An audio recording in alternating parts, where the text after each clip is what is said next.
Hello and welcome to our Betfred Sports Talk here in the Quest Feed Network Studios. I'm Kate Caffrey, joined by the lovely Peter Spencer. How are you doing today, Peter? Yeah, great, thank you very much. Fab. So to kick us off, Premier League outrights. What's it looking like for the Premier League and who might win that league there? Well, it is, City basically missed a chance to get closer to Arsenal at the top of the table. It was a disastrous performance by Manchester City at Tottenham. Haaland, for the first time in living memory, probably in his whole career, didn't actually get a shot off. I mean, this is incredible.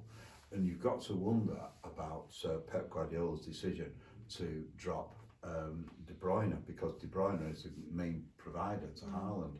Some of the decisions he's making at the moment are really odd. And then he's made it worse with this strange comments about how it took 4 hours to get to the stadium in London. I mean, where's this coming from? I mean, talk about excuses. It reminds me of the days when I was at the Evening News and we had David Moyes' excuseometer.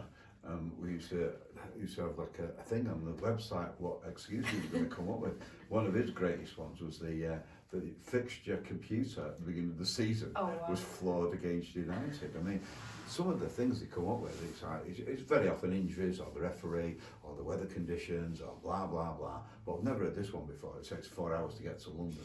I mean, you've got every facility they could possibly have. Flying to the City of London Airport, for instance. They could have stay overnight near the stadium, go in a coach, go in taxi, just get there. It's not rocket science, is it, travelling to London? Anyway, that was his latest one. And he didn't speak very much to the media afterwards, if at all. And they're now playing Aston Villa next, so they'll have a great opportunity to get it back on track big time. And there's all this mystery about Foden, why he isn't playing. They're saying that Foden didn't feel well in the hotel. Well, anyway, let's move on.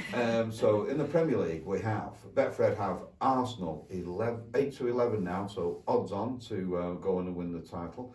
City, the only real rivals, although United are catching up quick, 11 to 8. Now United are only 2 points behind City now, and they've been cutting quite dramatically after that controversial victory against Crystal Palace. They're now 16 to 1 for the title, the shortest odds for some time.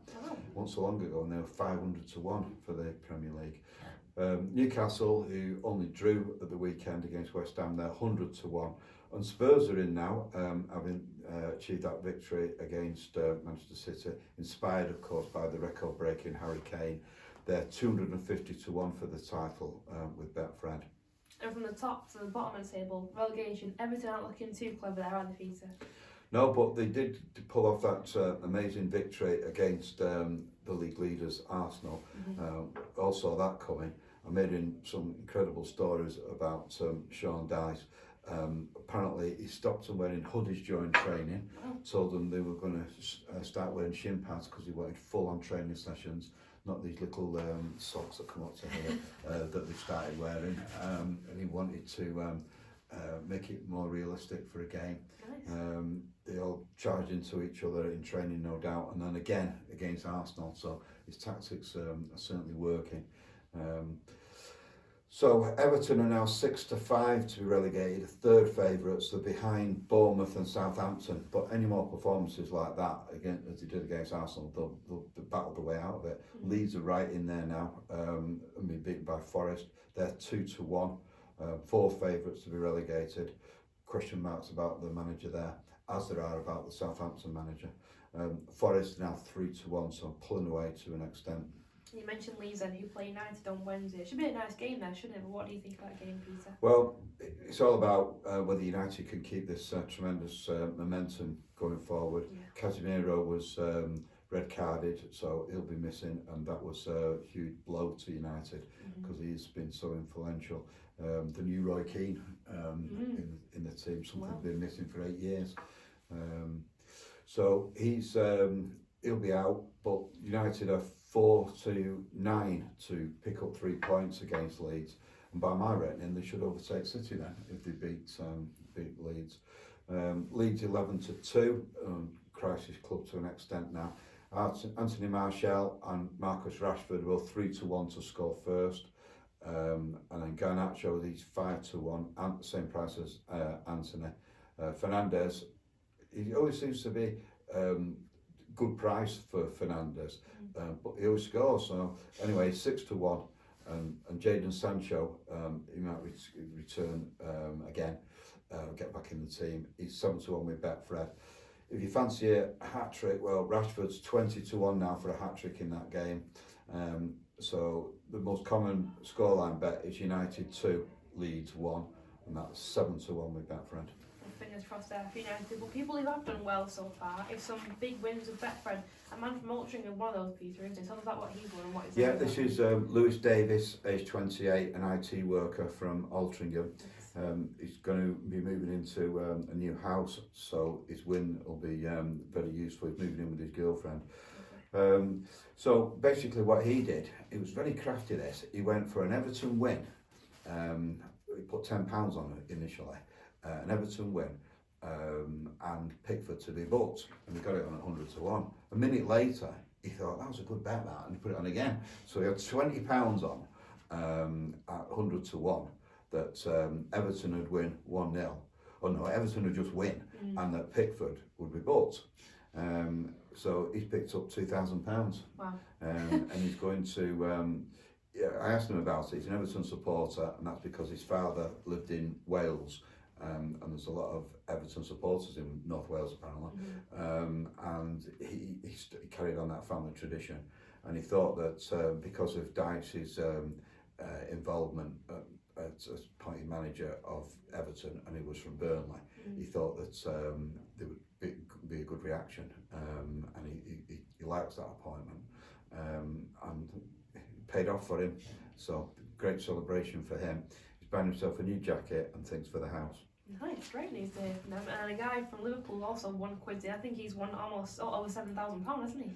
Yeah, this fella, he had a bet of 375-1 that Tarkowski would score first and that Everton would win 1-0. So he had put £20 on it at that price, so he's won £7,520.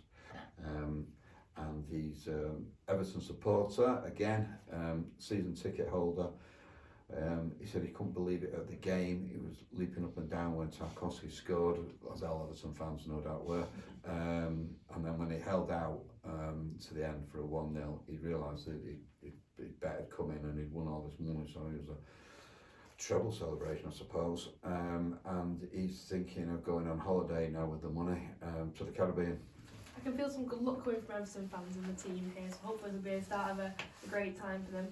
But in other news, James Bond, we've got a few people in the lineup to become the new James Bond, but who are you thinking, Peter, and what are they looking like at Betfred?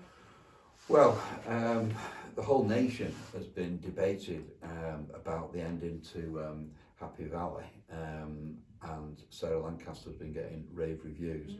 But James Norton as the bad guy, Tommy,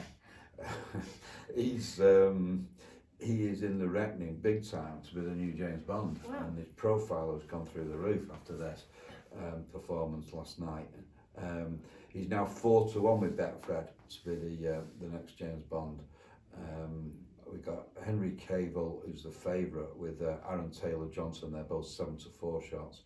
So naturally enough, we've got the top 7 to get that 0-7 in the markets. And James Norton is the biggest mover. He's coming from 10-1 to 4-1 to be the next James Bond. We've got lots of money on him after these profile was raised. Can you see him going from playing an evil character to playing a great character as James Bond? Can you see him doing that transition to doing that character? Well, I think that it's all about the characters and the grittiness, and he proved himself to be able to play a tough guy from Yorkshire in this. That was a slight impersonation of a Yorkshire accent, but he's done this job brilliantly. He's got everybody hating him, so maybe he wants to be a nice guy. But he's not that nice, anyway, James Bond, is it? No, true, that's a good point, yeah. But also Henry Cavill on there, who is known as Superman, so, quite nice seeing a strong character like Superman going to play James Bond. That could work, I think, maybe, so we'll see what happens, I guess. Yeah, we will. Wonderful, thanks so much, Peter. If you do want to bet, you can do so in Betfred stores, online, and via their app as well.